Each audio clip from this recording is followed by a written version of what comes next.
So I studied private money. I studied private lending. I studied self-directed IRAs. And Chris, I put my program together where I just went about simply teaching. And there's the key right there. I put on my teacher hat says private money teacher.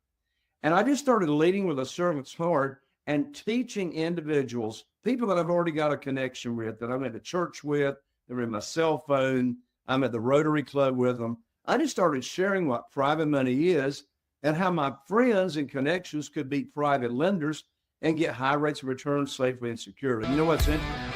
If you're a real estate investor and are wondering how to raise and leverage private money to make more profit on every deal, then you're in the right place. On Raising Private Money, we'll speak with new and seasoned investors to dissect their deals and extract the best tips and strategies to help you get the money, because the money comes first. Now here's your host, Jay Conner.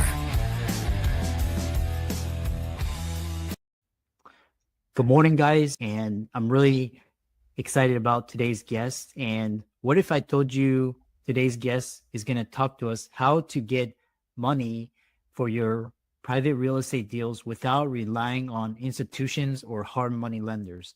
Jay Conner, he's an expert in this area. He's coming onto the podcast to showcase his expertise, and I'm really happy to have him on. So, Jay, welcome. Chris, thank you so much for inviting me to come along and talk about what I'm so passionate about, that being private money, private lending, how to get money for your real estate deals without ever having to ask for money. There's no applications. You're already approved. Private money's had more of an impact on my real estate investing business than anything else, all the way back to 2003. Yeah, really interesting. And yeah, and I realized once this door opened, there's this alternative avenue for funding as opposed to just, all that tedious rigmarole that you have to go through the banks. There's this area. So talk about, your journey, what motivated you to explore private money as an alternative to traditional bank loans, and how did it transform your real estate investment journey? Sure. I backed into it, Chris, is what happened. You see, my wife, Carol Joy, and I, we've been investing in single family houses here in Eastern North Carolina full time since 2003.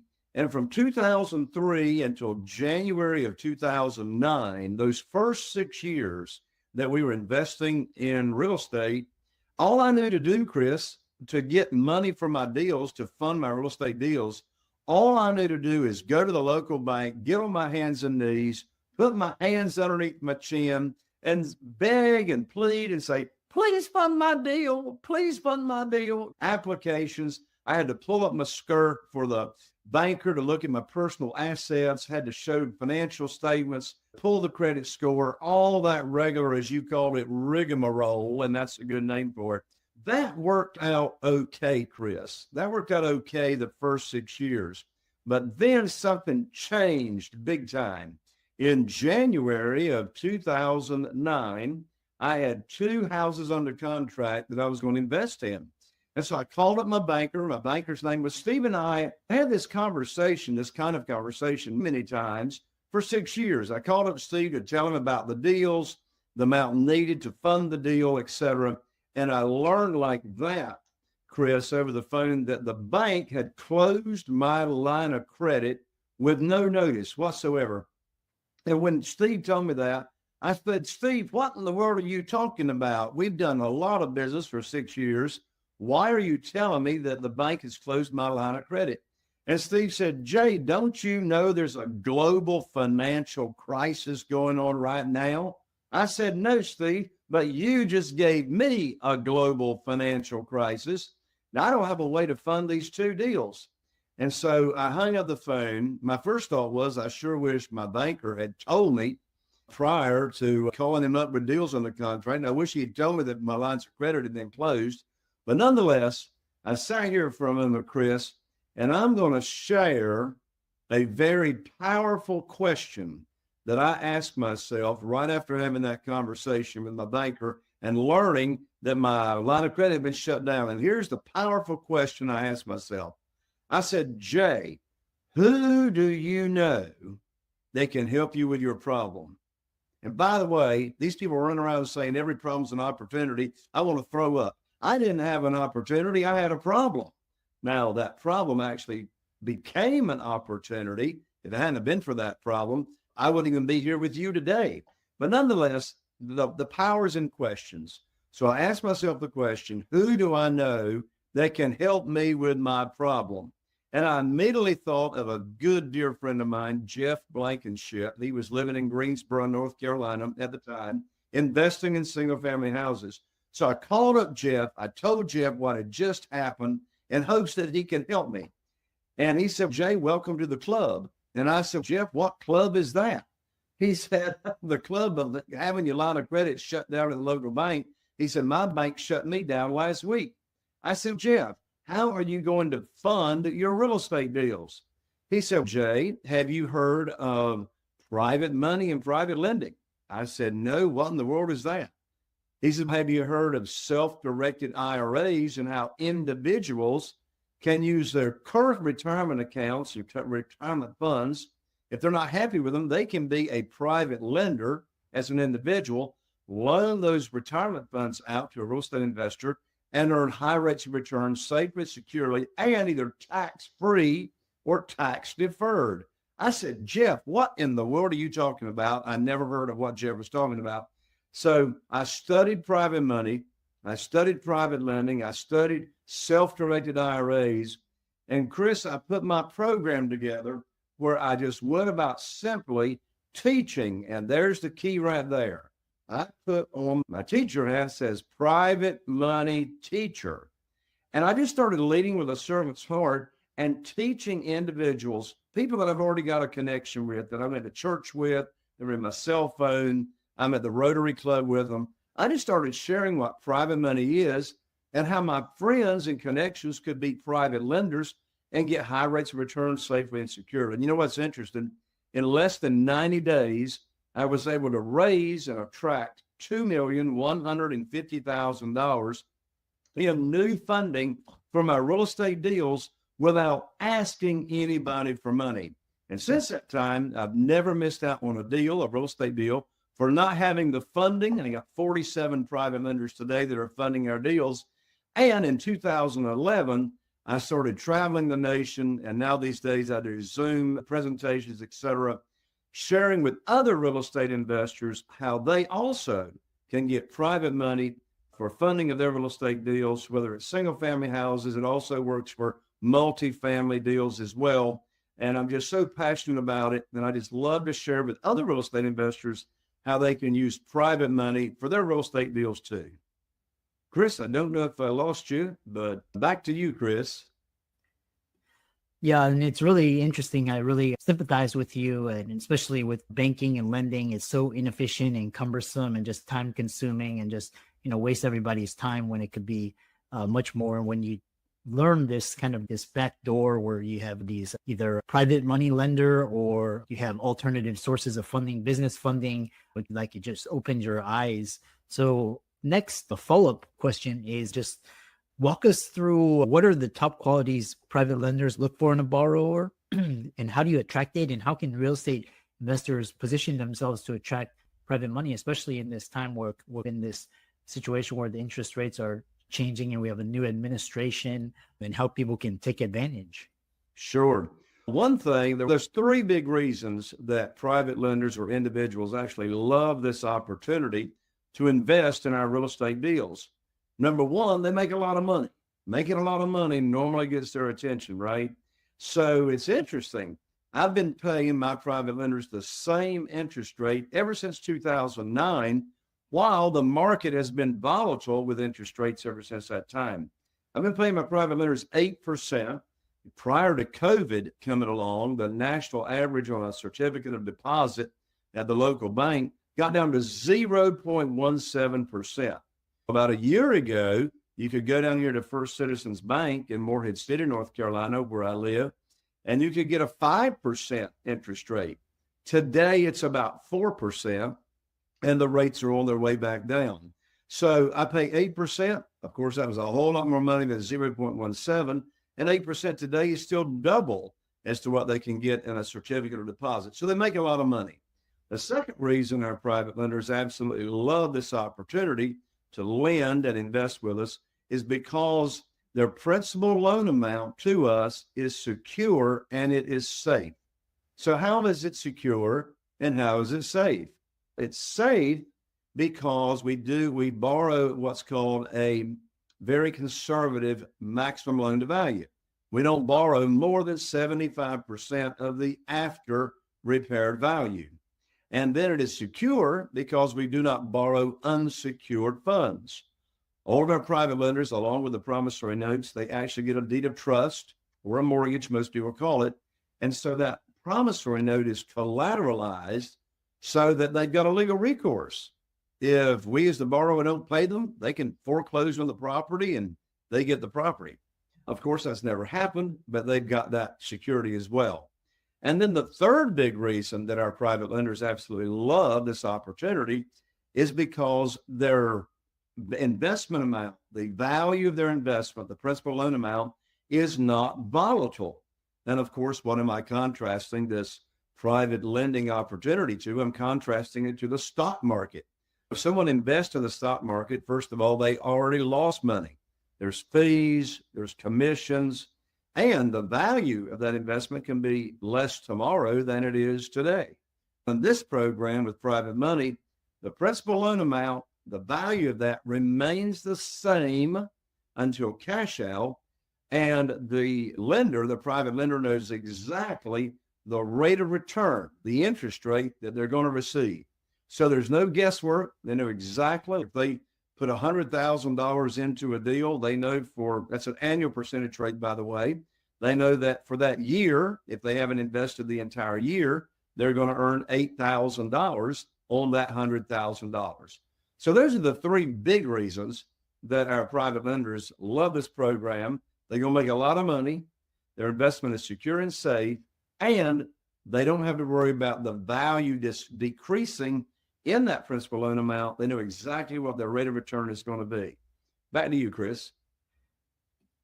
And so I really love this where you're talking about the advantages. And one question I have for you is because you mentioned you were able in this private money lending. First thing is what is the difference for the audience? What is the difference between private money lending and hard money lending? I'm glad you asked that question, Chris, because there's a lot of differences between hard money and private money. Now, in today's market, you got a lot of hard money lenders that are calling themselves private money lenders, and they're not the same thing. Now, by the way, I'm not bashing hard money lenders. Some of my best friends in the industry are hard money lenders, and I say you should establish as many relationships as you can, right? If the math makes sense, do the deal. But here's the differences between hard money and private money, and the list is long, but I'll give you the main differences. First of all, a hard money lender is typically a broker. That hard money lender or brokerage has gone out and raised money, capital, from private lenders. And the private lenders have invested in the hard money brokerage's fund, and then the hard money lender turns around and lends that out. So a private lender is an individual, a human being that lends money out to other real estate investors, either from their liquid investment capital and or from their retirement funds that they currently have. Now, there's this thing called self-directed IRAs. A self-directed IRA company is approved by the IRS to where they are what's called a third-party custodian. And that self-directed IRA company will take individuals' current retirement funds and allow that individual to lend that money out or invest that money out, and the returns they're going to receive are either tax deferred or tax free. So anyway, between a hard money and private lenders, a hard money lender is typically a brokerage, a third party involved in the transaction. With private lenders, individuals, there is no middle person in between us, the borrower, and the individual private lender. So that's the structure. Now let's talk about interest rates, origination fees, and et cetera. Hard money lender, typically right now in today's market, most are going to be lending between 11, 12, and 13%. most of them, depending on how long you've had the relationship together. Hard money is 8%. Private money is 8%. So hard money is going to have a higher interest rate associated with it. Another big difference is origination fees and points. The hard money lender, that's how they make their money, is by charging points or origination fees. They may be charging 3 points. If you're borrowing $100,000, then you got to take to the closing table, if it's 3%, $3,000 in points or origination fees to pay the hard money lender. In this world of private money, there are no points, right? There are no origination fees, so you're still at 8%.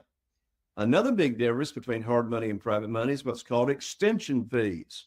So a hard money lender, the length of the note is typically going to be 6 months or 9 months. And with private money, it's going to be 2 years. So there's no rush to pay private money off. If you haven't paid the hard money lender off in 6 months or 9 months, they may extend your note, but what do they want? They want extension fees. They may charge 1%, 2%, 3% to extend.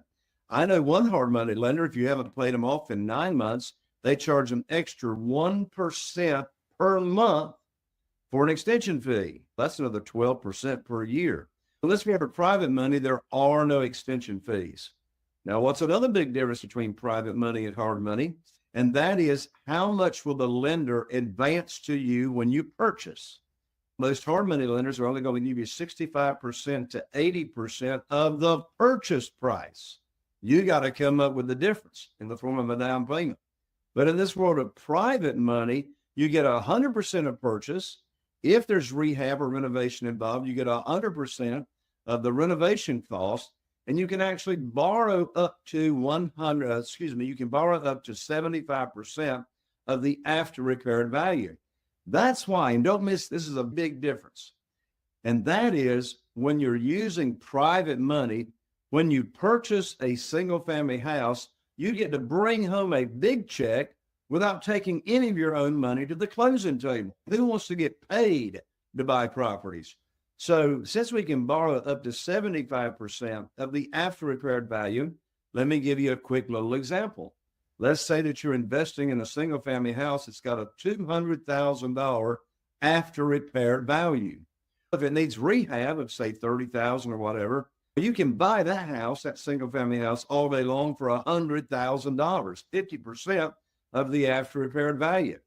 But since you can borrow up to 75% of the after repaired value, that means on that $200,000 after repaired value house, you can borrow $150,000. That $150,000 is going to be wired into your real estate attorney's trust account. If you buy it for only $100,000, guess what? You get to bring home a big check when you buy that property without taking any of your own money to the closing table. So that's a big difference between hard money and private money. Hard money, you're going to be taking money to the closing table when you purchase. In this world of private money, you always get to bring home a big check when you buy. Chris, those are some of just the few differences between hard money and private money. Another big one is there's no limit to the amount of private money you can borrow from individuals. There's no limit to the number of private lenders that you could be doing business with. With hard money, there will be a limit to the amount of hard money that you can borrow at one time. And the biggest difference between private money and hard money is who makes the rules? Who is the underwriter? Who is setting the length of the note, the maximum loan to value, etc.? Guess what? This is a 180-degree mind shift. You, as the borrower, you are your own underwriter. Traditionally, institutional lenders, banks, they are the underwriter. They set the rate, they set the length of the note, they set the frequency of payments, they make all the rules. But in this world of private money, as the borrower, we're not asking for a mortgage. We're not begging, selling, pleading, trying to persuade or talk a lender into loaning us money. Instead of asking for money, we are simply offering an opportunity, offering a mortgage, and therefore we set the interest rate. It's not negotiable. The lender's not setting it. It's our program that we're offering. So this whole world of private money just puts you in the driver's seat of having as much private money as you want on the terms that you want. Back to you, Chris. Yeah, and I like that really that synopsis and breakdown. And again, this is a kind of a 25-minute podcast, so there's more information. You can check out Jay's resources, which would be at the end of the show. So talk about building credibility with private lenders, and how do you find them, and what advice do you have for new investors trying to build trusting credibility and get funding? Sure. There's three primary categories as to where you find private lenders. Those three categories of private lenders are, first of all, your own warm market, your own connections, people that are already in your cell phone, people you go to church with, people you are already connected with, people that you already see every week on a daily basis, wherever that may be. So we call that your warm market. The second category of private lenders are what we call your expanded warm market. So I know you will agree that there's a direct correlation between your network and your net worth. So how can you grow your connections? After a while, you're going to run out of your own connections. So how can you expand your warm market? I teach other real estate investors how to blow up your connections and expand it very quickly. But here, for the sake of this show, I'll give you just one example that is very powerful, and that is Business Networking International, also known as BNI, Business Networking International. Business Networking International was founded by Ivan Meisner decades ago. And even the small towns in America, even here in Morehead City, we have a BNI chapter. There's about 20 members in the group. And here's the way BNI works. BNI is not a civic organization. It's not about raising money for charity and for other good works in the area. This is a business organization that you join, the local chapter. They truly only allow one professional in each chapter, meaning there's only one real estate attorney allowed. There's only one realtor allowed. There's only one electrician, one plumber, one HVAC, one general contractor, one CPA, one accountant, bookkeeping service, only one essential oil lady. You're getting my drift. There's only one person allowed of each profession. And so the purpose of being in BNI is to share leads with other fellow members. And so you're going to be giving leads of business to your fellow members, and they're going to be giving you leads of individuals that are looking for high rates of return, to where you can put on your teacher hat and you can teach people that they refer to you what private money is and how they can get high rates of return safely and securely. So you got your original warm market, people you've already got a relationship with. Then there's your expanded warm market. These first two areas are where you're able to teach and share with people what private money is, and they've never heard of it before. I've got 47 private lenders, and not one of them have ever heard of private money, private lending, until I taught them about it and opened this opportunity up to them. The third category of private lenders are existing private lenders. These are individuals, people that are already loaning money out from either their investment capital and or their retirement funds to other real estate investors. So where do you find these people? A lot of them have got accounts at self-directed IRA companies. And so 70% of account holders at self-directed IRA companies want to lend money to real estate investors. So get connected with a self-directed IRA company. You can Google it. Just type in self-directed IRA in your city and state, and there'll be a company near you. And go to their networking events, and you can network with their account holders who are looking to loan money out. But there's one caveat that you need to be aware of, and that is you're not going to be putting on your teacher hat, teaching those people what private money is. They already know what private money is because they're already lending it out. So now that's going to be a negotiation conversation to where you are not going to be teaching them your program. You're just going to be finding out what it is that they are accustomed to receiving, and then you all negotiate the interest rate. So those are the three categories as to where you find private lenders: your own warm market that you can teach, your expanded warm market that you can grow quickly, such as joining BNI, and then existing private lenders that have accounts at self-directed IRA companies. Yeah, and how can people find out more about you? And then we may have you on a future episode because I wanted to talk about the risk as well. And how can people find you and follow you and learn more about your work? Absolutely. First of all, Chris, I just launched my brand new Private Money Challenge.com. That's www.privatemoneychallenge.com. Well, where was that? I just finished recording a series of 7 videos, and they're only 15 to 20 minutes long each. And it'll give a great foundation of what private money is about and how your listeners can get private money. So I invite your audience, Chris, come on over and join me. Enroll at www.privatemoneychallenge.com. And then in addition to that, I just started my 8th year of my podcast. And guess what the name of my podcast is? Raising Private Money with Jay Conner. So whatever your favorite podcast platform is, Spotify, iTunes, whatever it is, just go over there and search for Raising Private Money with Jay Conner. And I'm interviewing people twice a week as to how they go about raising private money as well. Awesome. I really enjoyed this conversation and so many insights. And thanks so much for coming on, and keep up the great work. Chris, thank you so much. God bless you. Are you feeling inspired by the knowledge you gained in this episode? Then head over to jconner.com/moneyguide. That's jconner.com/moneyguide and download your free guide that shares 7 reasons why private money will skyrocket your real estate investing business right now. Again, that's jconner.com/moneyguide to get your free guide. We'll see you next time on Raising Private Money with Jay.